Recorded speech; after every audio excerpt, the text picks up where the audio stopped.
నిర్గమకాండము 2వ అధ్యాయము 23వ వచనంలో ఒక మంచి మాట, విలువైన మాట, అద్భుతమైన మాట రాయబడి ఉంటుంది. చదివి వినిపించేవారు గట్టిగా చదివి వినిపించండి. అలాగున, బాగా వినండి, అలాగున అనేక దినములు జరిగిన మీదట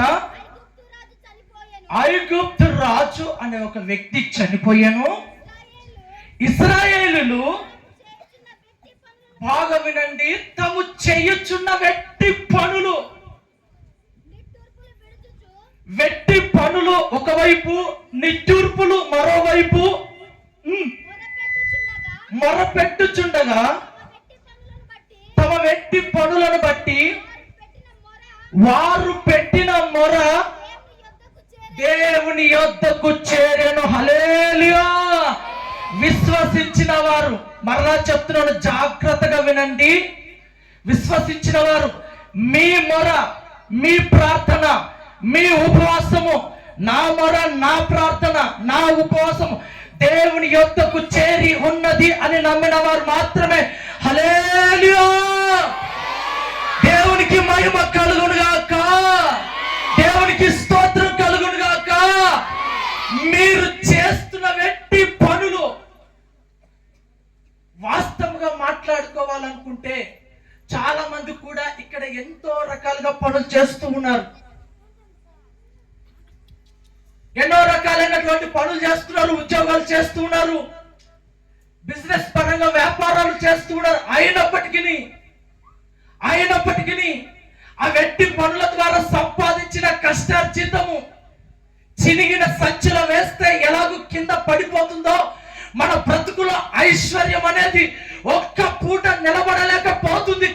కానీ అప్పుల పాడైపోతున్నాం. ఇది ఒక వెట్టి పనులు. రెండోది ఏంటంట, నిట్టూర్పులు. ఏంటి ప్రభా ఇంత ప్రార్థిస్తున్నానే, ఏంటి ప్రభా ఇంత ప్రార్థన చేస్తున్నానే, 7 సంవత్సరాలు అయిపోయాయి, ఏంటి ప్రభా ప్రార్థించిన జవాబు రాలేదే అని చెప్పేసి ఇశ్రాయేల్ ప్రజలంతా ఎవరి దగ్గర మొరపెట్టారు? ఎవరి దగ్గర? దేవుని దగ్గర మొరపెట్టినాడు. ఈ సందర్భంగా నేను కూడా ఒక విషయం చెప్పాలనుకుంటున్నాను. ఏంటంటే, మీకు అందరికి బాగా తెలుసు, మా నాన్నగారు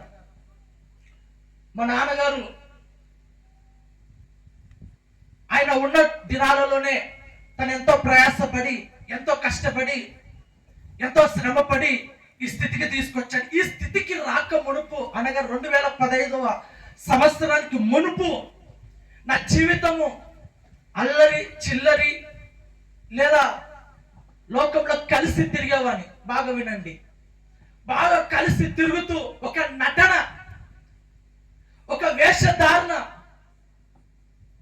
ఇక్కడేమో సేవకుని కొడుకుగా ఇక్కడ ఉంటూ బయటికి వెళ్తానేమో ఒక మామూలుగా తిరిగే వ్యక్తిగా ఉంటున్నాను. అయితే మా నాన్నగారు, మా అమ్మగారు చాలా సార్లు చెప్పారు. ఏం చెప్పారంటే, చిన్నోడా, ఒరే, నేను చనిపోతే ఈ సంఘం ఎవరు చూసుకోవాలి, ఈ సంఘాన్ని ఎవరు పట్టించుకోవాలి, ఈ సంఘ బాధ్యతలు ఎవరు చూడాలి? అన్నకు అది ఇయ్యలేదు. ఎందుకంటే అన్నను మేము దేవునికి సమర్పించుకోలేము, అన్నను దేవునికి మేము సమర్పించుకోలేము. నిన్ను సమర్పించుకున్నావు. నువ్వు పుట్టుగానే గడ్డలతో పుట్టావు, నువ్వు చావు బ్రతుకుల మధ్య మిట్టుమిట్టాడుతున్నావు. ఒకనొక దశలో ఎందుకు ఇచ్చావు దేవా ఈ కుమారుడు, ఎందుకు ఇచ్చావు ఈ కుమారుడు? నువ్వు ఇచ్చావు ఇలాంటి కుమారుడు, ఇంత గడ్డలు ఉన్నాయి, హాస్పిటల్ చూపించుకోవడానికి చేతుల్లో చిల్లి కావలేదు. ఎందుకు ఇచ్చావు? దేనికోసం ఇచ్చావు? ఎందుకు ఇచ్చావు? దేనికోసం ఇచ్చావు? ఇచ్చిన కుమారుడు నేను చూపించుకోలేనటువంటి స్థితి గతులలో బ్రతుకుతున్నటువంటి వ్యక్తిని. కాబట్టి ఈ కుమారుడు నాకు వద్దు, ఈ కుమారుడు నాకు వద్దు. ఏం చేయాలనుకున్నాడు? ఎక్కడో చోట ఇడిచిపెట్టాలని అనుకున్నాడు. కానీ దేవుని ప్రణాళిక వేరు కదండి. ఆయన ప్రణాళిక ఎవరికి అర్థం కాదు. ఎప్పుడు అర్థమవుతుందంటే, ఇదిగో ఒక స్థితిని దాడుతూ మరొక స్థితికి వస్తూ ఈ స్థితిలో నిలబడినప్పుడు అర్థమవుతుంది. మా నాన్నగారికి తెలియదు, నా ద్వారా ఇలాంటి పరిచర్య దేవుడు చేపించుకుంటాడని తెలియక గడ్డలతో పుట్టాడు, గడ్డలతో చనిపోతాడు, చూపించుకెళ్ళమని చెప్పేసి ఆయన చేసిన ఆలోచన ఎలాంటిదంటే ఆ రోజులలో ఎంతో అమాయకము, ఎంతో తెలివిలేనితనంగా ఉంది. అయినా దేవుని ప్రణాళిక చెప్పున నన్ను బ్రతికించుకున్న నా జీవితంలో నేను పెరుగుతూ లోకానుసరమైనటువంటి ఆచారాలు, పద్ధతులు, తాగుడు, తిరుగుడు, వ్యసనాలలో పడిపోయినప్పుడు మా నాన్నగారు పలుమార్లు చెప్పేవాడు ఎట్లా ఎలా సేవ చేయాలి, ఈ సంఘము నువ్వు కట్టాలి, నీ ద్వారా కట్టాలి అని చెప్పినప్పుడు నేను అవల్ల నా చెవున కేసుకున్న వాడిని కాదు. ఓ రోజు ఏం చేస్తాడంటే 2013వ సంవత్సరము నా కుమారుడిట మాట వినాడు. ఎవరు చెప్తే వినాడు. కాబట్టి నేను ఓ 20 దినాల పాటు దేవుని సన్నిధిలో మోకరించి ప్రార్థించాలని చెప్పేసి మీరు నమ్మకపోయినా 20 దినాల పాటు సరిగా మంచినీళ్ళు తీసుకోకుండా, సరిగా అసలు భోజనమే లేకోకుండా కన్నీళ్ళతో కంకర్రాలు ఉంటాయి చూడండి, ఆ కంకర్రాలు ఆ కింద వేసుకొని ఆ కంకరాల మధ్య కూర్చొని ఏడుస్తూ ప్రార్థించేవాడు. మా అమ్మ అర్ధరాత్రులు లేచేది. మా అమ్మ అర్ధరాత్రులు మేలుకొచ్చినప్పుడు లేచినప్పుడు ఏమయ్యా ఇంకేం పండుకోవా అంటే, లేదు నువ్వు వండుకో, నేను ప్రార్థన చేసుకుంటున్నా అని చెప్పేవాడు. 2013లో ఆయన 20 రోజులు ఉపవాసం ఉన్నప్పటికీ ఫలితం రాలేదు.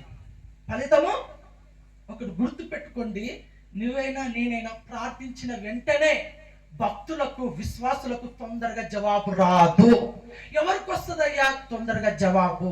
ఎవరికి వస్తుందయ్యా తొందరగా సమాధానం? ఎవరికి వస్తుందయ్యా తొందరగా కార్యాలంటే, ఇదిగో దేవుని ఎరగని అన్య జనాంగములు ఉంటారు చూడండి, వారికి మాత్రమే ఆన్ ది స్పాట్ లా ఆయన కార్యం అనేది చూపిస్తాడు. ఎందుకు చూపిస్తాడంటే ఆయనను ఆకర్షించుకోవడానికి. మరి నీ పట్ల ఎందుకు చేస్తలేడంటే నేను పరీక్షించడానికి దేవుడు చూస్తూ ఉంటాడు. అతనికేమో ఆ కుటుంబానికేమో ఆకర్షించుకోవడానికి త్వరగా చేసేస్తాడు. మరి మన ఆయన పాస్టర్ కదా, అంత తొందరగా కార్యం చేస్తాడా? 20 దినాలండి కంకర కాల కింద వేసుకొని ప్రార్థిస్తుంటే ఆ ప్రార్థన ఎలా ఉంటుందో ఒకసారి ఊహించండి, చాలు ఊహించండి.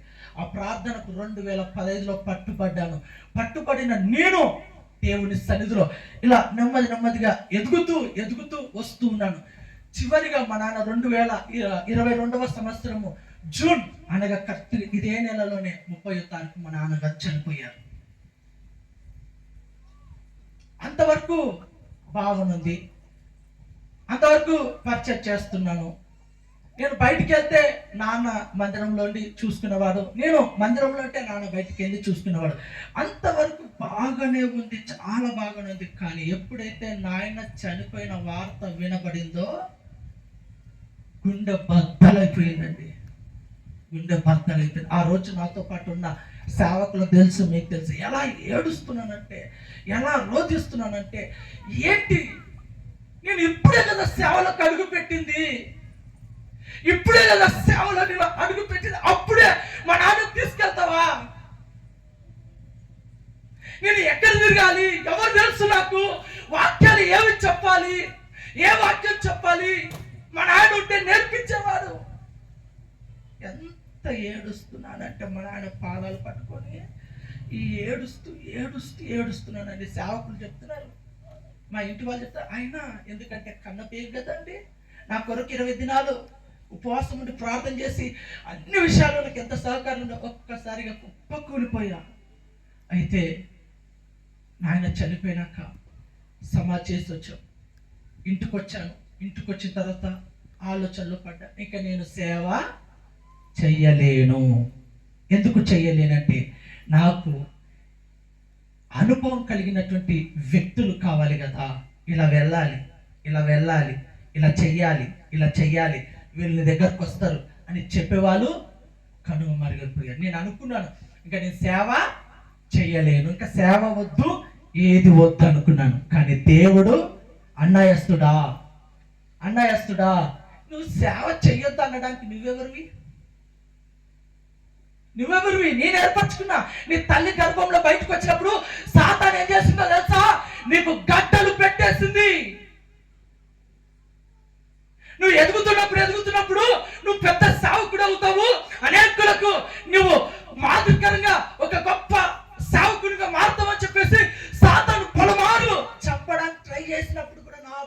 బాధ్యత నీ పట్ల ఉంది కాబట్టి నేను ఏం చేస్తాను, నేను కాపాడుకుంటూ వచ్చాను. ఎందుకు ఈ మాటలన్నీ చెప్పుకుంటూ వస్తున్నానంటే, మా నాన్న మొర్ర పెట్టిన మొర్ర, విడిచిన ఏడుపు, కన్నీళ్ళు, దుఃఖము, శ్రమ ప్రభు చూశాడు. హల్లెలూయా! ప్రభు చూశాడు. హల్లెలూయా!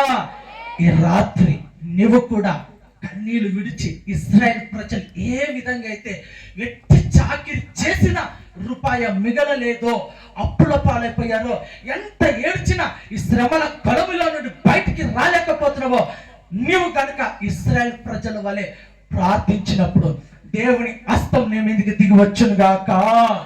దేవుని హస్తం నీ మీదకి దిగి వచ్చును గాక.